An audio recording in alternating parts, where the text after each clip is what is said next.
everyone, I'm Donna, the accounting lady. Just really quick. Had a very interesting conversation with a gentleman up in Washington State today.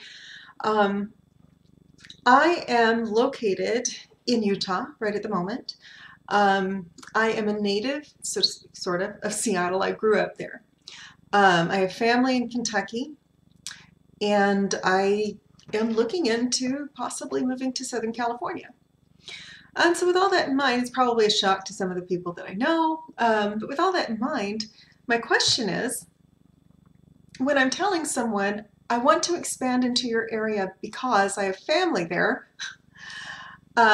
this guy said, well, I only like to do business with people who can sit across the desk from me. And I said, um, I do face-to-face business with people all the time. I just happen to do it over the internet. I assume he was an older gentleman and just didn't understand how all of this works. But just to clarify, there is no need to limit yourself to those who are, to providers that are local to you. I understand a lot of people really like to shop local, but I assure you at this point, I'm a solopreneur. I am just now, starting to hire my first personnel. And in that case, I can be just as local as anybody else. The ironic thing is, even my clients that are right here in Salt Lake City, I never see them. I never talk to them. I talk to them a lot on the phone, but I very seldom actually see them in person. It usually is just the same. It is a webinar, screen share. It's all very seldom. I think I talk to 3 or 4 clients total in person. So why limit yourself? I have this great system that I've perfected over the past 10 years, and this really works. It works for small businesses. It works for all kinds of businesses. If you're just starting out, this is the perfect time. If you're just registering your business, this is the perfect time to bring us on board, to allow you to know that your bookkeeping is taken care of right out of the gate, and then you don't ever have to worry about it. Like I said, I really am. I want to grow. I want to grow out of Utah. And there's certain parts of the country that I want to grow into. And part of that is because I want to be able to write off my trips as business expenses.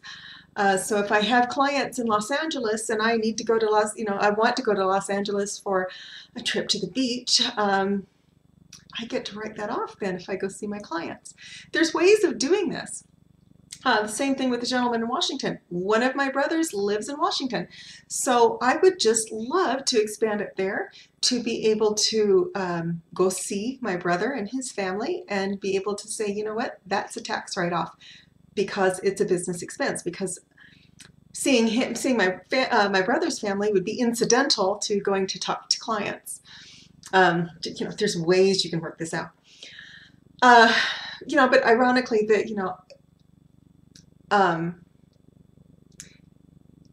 even my local clients, I talk to them on the phone a lot, I email them a lot, I text message them quite a bit, and I very seldom see them because it's just not necessary anymore. It's one of the things that I absolutely love about living in this time is that as a single mom, I can very easily work from home. I'm here with my kids. And I'm still able to provide excellent service. Another really interesting thing is I have a client that insists that I be on site, which would be great, except for on site is inside an arcade. And the arcade is open when I'm there. I really appreciate that they want us there on site. They want to be able to ask questions back and forth. What I have found, though, over the course of the past few weeks of working there, because I was working from home for them before, is that I get almost nothing done. I actually literally go in and I sit down and I answer questions, and then I go home. I don't get any of my own work done because I'm constantly interrupted. And one of the great things about working from home is that, or at least working from my own space, whether it's at home or a private office somewhere, is I can shut the door and I can focus on what I need to focus on. Most people don't actually go to work. They don't go to the office to get anything done. They go to the office because they're required to hold down a chair, and then they just kind of bide their time until they can go home or get out of the office and actually get some work done. You'll never hear anyone say that, 2 o'clock at the office is a perfect time to do some deep work.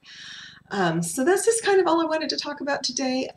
Probably next week I'm going to talk about licensing for bookkeepers. I'm going to go back into the alphabet soup of accounting and talk about what licenses are required for what and why. And just kind of a heads up, bookkeepers are not licensed. Certified public accountants are, bookkeepers are not. So I can work in any state. I can work remotely. I actually will be setting my office hours to accommodate different time zones. I don't have anyone back east right now. I have had clients actually from Virginia to Hawaii. So if I always say, my office hours are 9 to 5, that's in your local time zone. I don't, I try to be mindful of that. I'm not trying to say, well, you can't call me at, during business hours for you because it's not business hours for me. I try to be very mindful of that. And that's it for today. Happy Friday. Have a wonderful weekend.